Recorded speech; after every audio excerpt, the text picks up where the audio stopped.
नमस्कार। आज हम कुछ बहुत ही दिलचस्प खबरों पर एक गहरी नज़र डालने वाले हैं। हम देखेंगे कि कैसे सरकारें डिजिटल युग की जो नई चुनौतियां हैं, उनसे निपटने के लिए कभी-कभी बहुत कड़े कदम उठा रही हैं। और साथ ही हम भारत की कुछ ऐसी उपलब्धियों पर भी नज़र डालेंगे, जो दिखाती हैं कि देश कैसे आगे बढ़ रहा है। बिल्कुल। और आज की चर्चा सिर्फ खबरें बताने तक ही नहीं रहेगी। हम कोशिश करेंगे कि इन घटनाओं के पीछे की वजहों को समझें। सही। ये फैसले आखिर क्यों लिए जा रहे हैं और इनका कह सकते हैं आम लोगों पर और भविष्य पर क्या असर पड़ेगा। तो चलिए इन खबरों की तह तक चलते हैं। शुरुआत करते हैं कुछ खास दिनों से, जिनके मतलब बहुत अलग-अलग है।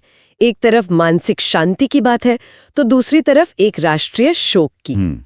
तो पहला सवाल, विश्व ध्यान दिवस ये कब और क्यों मनाया जाता है? हाँ, तो देखिए, विश्व ध्यान दिवस हर साल 21 दिसंबर को मनाया जाता है। इसका मकसद साफ है। आज की जो भागदौड़ भरी जिंदगी है ना, उसमें मानसिक और शारीरिक स्वास्थ्य के लिए ध्यान मेडिटेशन के फायदों के बारे में जागरूकता फैलाना। अच्छा। और एक दिलचस्प बात यह भी है कि ये दिन 21 जून को जो अंतर्राष्ट्रीय योग दिवस होता है, उसके ठीक 6 महीने बाद आता है। अरे वाह, ये तो बड़ा अच्छा कनेक्शन है। जी, दोनों का लक्ष्य कहीं ना कहीं एक ही है, होलिस्टिक हेल्थ। और इसी से जुड़ी एक और घोषणा का जिक्र है, जो भारत की अपनी पारंपरिक स्वास्थ्य प्रणालियों से जुड़ा है। हाँ, ये भी एक अहम घोषणा है। अब से हर साल 23 सितंबर को आयुष दिवस मनाया जाएगा। आयुष दिवस? जी, ये आयुर्वेद, योग, यूनानी, सिद्ध, होम्योपैथी, इन सब पारंपरिक चिकित्सा पद्धतियों को बढ़ावा देने की एक बड़ी कोशिश है। तो एक तरफ स्वास्थ्य को बढ़ावा देने की बात है, लेकिन यही तारीख 21 दिसंबर ऑस्ट्रेलिया में एक बिल्कुल अलग और बहुत गंभीर वजह से याद की जा रही है। उन्होंने इस दिन को चिंतन दिवस क्यों घोषित किया है? देखिए, ऑस्ट्रेलिया ने 21 दिसंबर को चिंतन दिवस डे ऑफ रिफ्लेक्शन घोषित किया है। इसकी वजह है हाल ही में बॉन्डी बीच पर हुआ एक बहुत ही भयानक हमला, जिसमें करीब 15 लोगों की जान चली गई थी। तो ये दिन उन पीड़ितों को श्रद्धांजलि देने और एक राष्ट्र के रूप में उस त्रासदी पर शोक व्यक्त करने के लिए रखा गया है। ये दिखाता है कि एक ही तारीख के मायने अलग-अलग जगहों पर कितने अलग हो सकते हैं। बिल्कुल। चलिए, अब जरा भारत से जुड़ी कुछ सकारात्मक खबरों की ओर बढ़ते हैं। एक खबर है मखाने से जुड़ी। सवाल यह है कि हाल ही में दुनिया का सबसे बड़ा मखाना उत्पादक देश कौन बना है? ये सुनने में भले ही छोटी बात लगे, पर आर्थिक रूप से बहुत बड़ी खबर है। भारत अब आधिकारिक तौर पर दुनिया का सबसे बड़ा मखाना उत्पादक देश बन गया। अच्छा? और भारत के अंदर भी बिहार राज्य इसका सबसे बड़ा उत्पादक है। ये उस क्षेत्र के किसानों के लिए एक बहुत बड़ी सफलता है। मखाना मतलब हम इसे अक्सर एक स्नैक के तौर पर देखते हैं, लेकिन वैश्विक स्तर पर सबसे बड़ा उत्पादक बनना, इसका मतलब क्या है बिहार जैसे राज्यों की अर्थव्यवस्था के लिए? इसका मतलब है कि एक स्थानीय उत्पाद अब एक ग्लोबल कमोडिटी बन गया है। इससे किसानों की आय बढ़ती है, रोजगार पैदा होते हैं और एक जिला एक उत्पाद जैसी योजनाओं को भी बल मिलता है। और मखाने के अलावा भी भारत कुछ और मामलों में दुनिया में शीर्ष पर है, जैसे कि दूध उत्पादन में। हाँ, दूध उत्पादन में तो भारत काफी समय से आगे है। जी, भारत दुनिया का सबसे बड़ा दूध उत्पादक है, जिसमें उत्तर प्रदेश सबसे आगे है। और सिर्फ कृषि ही नहीं, इनोवेशन के क्षेत्र में भी एक बड़ी उपलब्धि है ना? बिल्कुल, भारत अब दुनिया का सबसे बड़ा पेटेंट फाइलर बनकर उभरा है। Patent filer? जी, ये सिर्फ एक आंकड़ा नहीं है, ये असल में मेक इन इंडिया और डिजिटल इंडिया जैसी पहलों का जमीनी असर दिखा रहा है। मतलब अब हम सिर्फ सर्विस नहीं बल्कि इनोवेशन हब भी बन रहे हैं। हाँ, कह सकते हैं कि भारत एक इनोवेशन हब के रूप में अपनी पहचान बना रहा है, जहां घरेलू कंपनियां अपनी बौद्धिक संपदा को सुरक्षित कर रही हैं। ये तो हुई आर्थिक और इनोवेशन की बात। पर्यावरण के मोर्चे पर भी एक अहम जानकारी है रामसर स्थलों को लेकर। रामसर स्थल क्या होते हैं संक्षेप में? जरूर, देखिए, रामसर स्थल अंतर्राष्ट्रीय महत्व की आर्द्र भूमियां यानी वेटलैंड्स होती हैं। वेटलैंड्स, ठीक है। हाँ, ये वो जगहें हैं जहां जमीन पानी से ढकी रहती है। इनका संरक्षण पर्यावरण संतुलन के लिए बहुत जरूरी है। तो इस लिहाज से भारत में क्या प्रगति हुई है? भारत में रामसर स्थलों की कुल संख्या बढ़कर अब 96 हो गई है, जो एक बड़ी उपलब्धि है। 96? जी, हाल ही में बिहार, छत्तीसगढ़ और राजस्थान से कुछ नए स्थल इसमें जोड़े गए हैं। बहुत बढ़िया। तो अब बात करते हैं देश की आंतरिक सुरक्षा की। BSF यानी सीमा सुरक्षा बल की भर्ती में अग्निवीरों के आरक्षण को लेकर एक बड़ा बदलाव किया गया है। वो क्या है? हाँ, ये एक बहुत ही महत्वपूर्ण बदलाव है।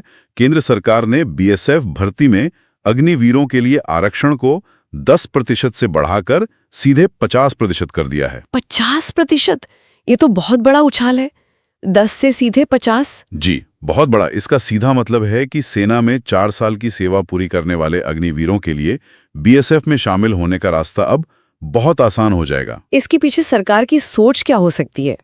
देखिए, इसके पीछे 2 मुख्य उद्देश्य लगते हैं। पहला, सेना के प्रशिक्षित और अनुशासित युवाओं को केंद्रीय बलों में लाना, और दूसरा, अग्निवीरों को 4 साल के बाद एक स्थायी करियर का ठोस विकल्प देना। ठीक है।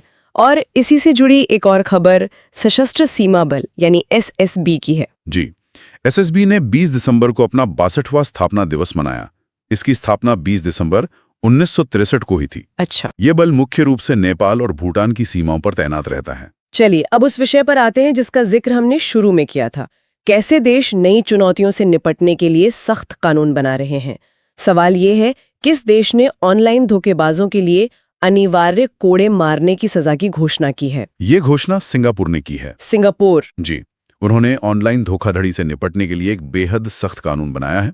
अब ऐसे अपराधों के लिए सिर्फ जुर्माना और जेल ही नहीं, बल्कि अनिवार्य कोड़े मारने की सजा भी दी जाएगी। कोड़े मारना, ये सजा सुनने में तो बहुत ही मध्ययुगीन लगती है। आज के दौर में ऐसा कानून? आपका सवाल बिल्कुल जायज है। सिंगापुर अपने सख्त कानूनों के लिए जाना ही जाता है, लेकिन सिंगापुर सरकार का तर्क यह है कि ऑनलाइन धोखाधड़ी अब एक राष्ट्रीय सुरक्षा का मुद्दा बन चुका है। लोगों की जीवन भर की कमाई लूट रही है।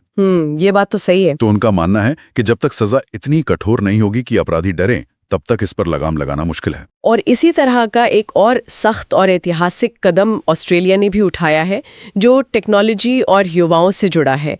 उन्होंने 16 साल से कम उम्र के बच्चों के लिए क्या प्रतिबंध लागू किया है? हाँ, ये एक अभूतपूर्व फैसला है। ऑस्ट्रेलिया 16 साल से कम उम्र के बच्चों के लिए सोशल मीडिया पर पूरी तरह प्रतिबंध लागू करने वाला दुनिया का पहला देश बन गया है।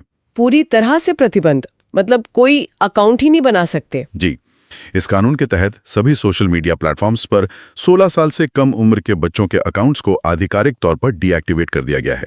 लेकिन इसे लागू कैसे किया जा रहा है, और क्या वहां के माता पिता या टेक कंपनियां इसका विरोध नहीं कर रही हैं? विरोध तो हो रहा है।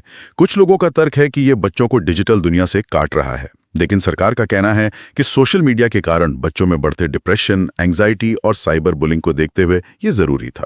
ये बहस तो अब पूरी दुनिया में छिड़ेगी कि सुरक्षा और आजादी के बीच संतुलन कैसे बने। बिल्कुल। चलिए अब जरा खेल जगत की ओर रुख करते हैं। हाल ही में अंडर 19 एशिया कप का खिताब किसने जीता? ये खिताब पाकिस्तान ने जीता है। फाइनल मुकाबले में उन्होंने भारत को हराकर ये जीत हासिल की। ये दूसरी बार है जब पाकिस्तान ने ये खिताब अपने नाम किया है। और अंत में एक अंतर्राष्ट्रीय सैन्य कार्रवाई पर नजर डालते हैं। ऑपरेशन हॉक आई स्ट्राइक क्या है और इसे किसने शुरू किया है? ऑपरेशन हॉक आई स्ट्राइक अमेरिका और जॉर्डन का एक संयुक्त सैन्य अभियान है। अच्छा। इसका मुख्य लक्ष्य सीरिया में मौजूद आईसिस के ठिकानों पर हमला करना है। इस ऑपरेशन की कोई खास वजह, मतलब ये कोई नई शुरुआत है या किसी घटना की प्रतिक्रिया? ये असल में एक जवाबी कार्रवाई है। हाल ही में अमेरिकी सेना पर कुछ घातक हमले हुए थे। अच्छा, तो ये उसके जवाब में है? जी, ये उसी के जवाब में शुरू की गई है। मकसद है आईसिस की ताकत को कमजोर करना। तो आज की चर्चा को अगर हम समेटें तो एक बहुत ही दिलचस्प तस्वीर उभरती है। एक तरफ भारत है जो कृषि से लेकर इनोवेशन तक नए कीर्तिमान बना रहा है, तो दूसरी तरफ सिंगापुर और ऑस्ट्रेलिया जैसे देश हैं जो डिजिटल दुनिया के खतरों से अपने समाज को बचाने के लिए बहुत ही सख्त कानून ला रहे हैं। बिल्कुल।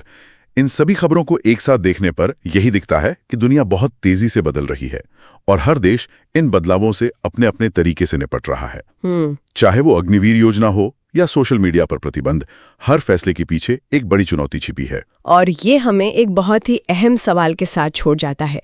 जैसे जैसे तकनीक हमारे जीवन में और गहराई से उतरेगी, समाज को सुरक्षित रखने की जिम्मेदारी और व्यक्तिगत आज़ादी के बीच की रेखा आखिर कहाँ खींची जाएगी?